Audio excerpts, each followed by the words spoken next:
Hello and welcome to my channel. My name is Nicole from FrugalChicLife.com, and today I'm here with a review of the Stash Investing app. If you're new here, this channel is about all things personal finance. We talk about budgeting, investing, saving, paying off debt, and frugal living, and so much more. So if that sounds interesting to you, then don't forget to hit the subscribe button. But now let's jump into today's video. First up, what exactly is the Stash app? The Stash app is an investing app that is available on mobile. It's available on iOS devices as well as Android devices. And I've personally been using Stash for the last 5 months. I'll start off by saying that the best thing about Stash and the reason why I chose it is because it is very easy to use.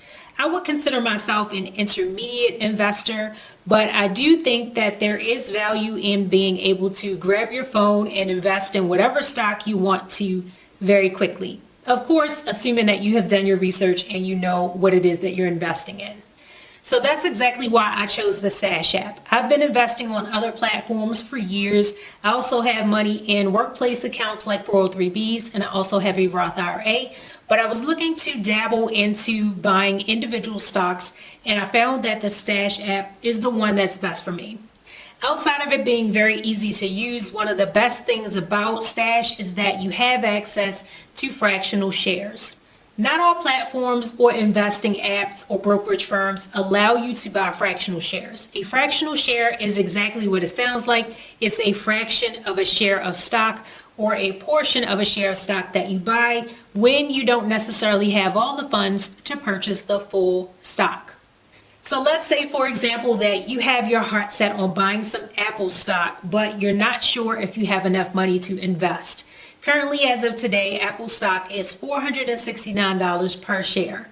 Let's say you have $100 and you want to buy Apple, but you don't have the full $469. You could take your $100, go onto an investing app like Stash, and buy a fractional share of Apple with your $100. What I find is that sometimes people have this idea that you need $1,000 or $5,000 or $20,000 to get started with investing, and that's just not true. The best thing is just to get started and start taking advantage of compound interest as early as possible. In addition to Stash being an investing app, they also have a mobile bank option as well.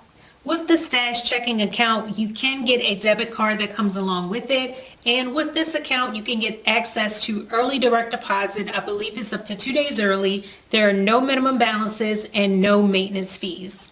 In addition, there are no overdraft fees, and you have access to a network of ATMs across the country. One question that I do get about the Stash app is, can I use it outside of the U.S. if I'm not a U.S. resident? As of right now, the Stash app is for US-based investors. Another feature that comes along with the Stash mobile banking is the Stock Back program. Now, this is a really unique program that I've never actually heard of from other companies or other apps. Not to say that it's not out there, but this was my first time hearing about it. And the Stock Back program works similar to how credit card cash rewards work. Now, this card is not a credit card, it's a debit card, but if you use your Stash debit card to go and shop at Starbucks, for example, you might be able to get a percentage of your purchase price back, and that could be used to purchase Starbucks stock. Now let's talk about some of the investing features of the Stash app. Depending on which account type you use, you have access to taxable accounts, and you can buy individual stocks as well as ETFs. And depending on the type of plan that you choose, you can open a traditional or a Roth IRA, as well as a custodial account for up to 2 children. As of the recording of this video, they do offer 3 different types of plans. The first one is the beginner plan at $1 a month. The next plan is the growth plan, and that is $3 per month. And then the third plan is the Stash Plus plan, and that is $9 per month. Stash charges a monthly fee for your investing account, but it does not charge any commissions on your trades. So that means you can make a number of trades throughout the month, and you're not going to be charged individually for each. You'll just be charged $1 per month if you are on the beginner plan. And that's the plan that I'm currently using. I already have a Roth IRA outside of Stash way before I even heard of Stash, so I maintain my Roth IRA somewhere else. but I am considering upgrading in order to get access to the custodial accounts for at least 2 of my children. Within the Stash Investing account, there are hundreds of stocks and ETFs to choose from. I think there's only been one time in the last 5 months that I've been using the app that I was in search of a stock and couldn't find it. All the other stocks that I've wanted to buy, I've been able to find, and I eventually bought that one other stock on a different platform that I was already using. One of the reasons why I like Stash over some of the other similar apps is because of the educational tools as well. They have tons of articles on their website. If you are wanting to learn different lingo about the stock market, if you want to know some of the terminology, if you want to know how the different retirement accounts function, if you want to know the difference between a index fund and an ETF, you can find an article on their site that will help you break it down in a way that's easy to understand.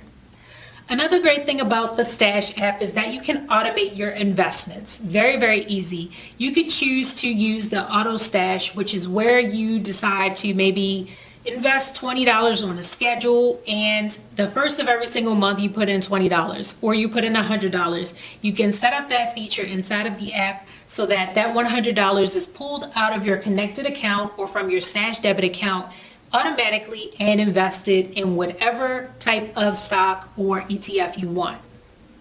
You could also just hold the money there inside of the app and then decide to invest it at a later date. You can also choose to invest via the Roundup feature. The Roundup feature is when you use your debit card for a transaction and the app automatically rounds up to the nearest dollar and takes that spare change and invests it. Let's say, for example, you make a purchase of $12.50 using your Stash debit card. It will automatically round it up to $13 and take that additional 50 cents and sweep it into a savings. Once that savings amount totals $5, then you can use it to start investing. Or you could opt to use the Smart Stash feature where you allow the app to analyze your purchases and save spare change here and there based on your spending habits. Another question that might be on your mind, is investing in Stash safe?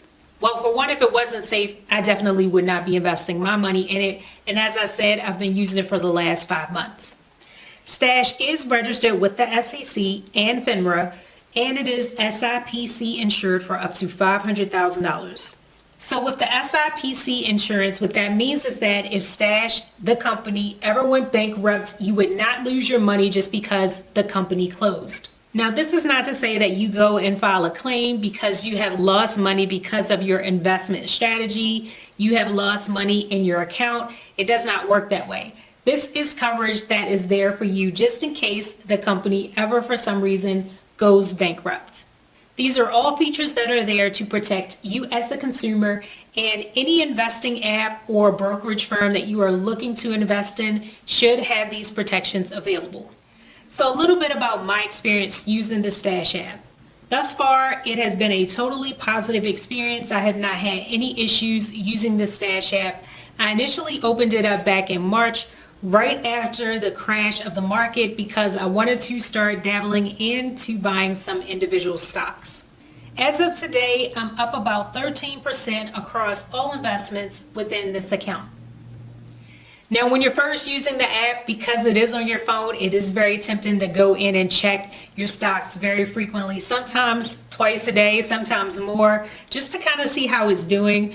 But that's kind of fun to do. But at the same time, I know that I'm not going to touch any of the investments. I'm in this thing for the long haul. I'm what you call a buy and hold investor. So I'm not looking to trade stocks daily or become a day trader or a swing trader.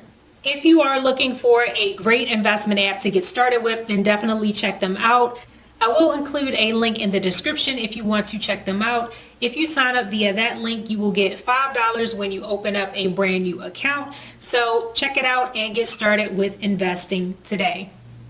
If you enjoyed this video and you want to see more of my thoughts on some of the other investing apps and financial apps out there, then just give this video a thumbs up and let me know in the comments if it's one that you want me to check out and review. Thank you so much for watching this video today. Until next time, live well and be blessed.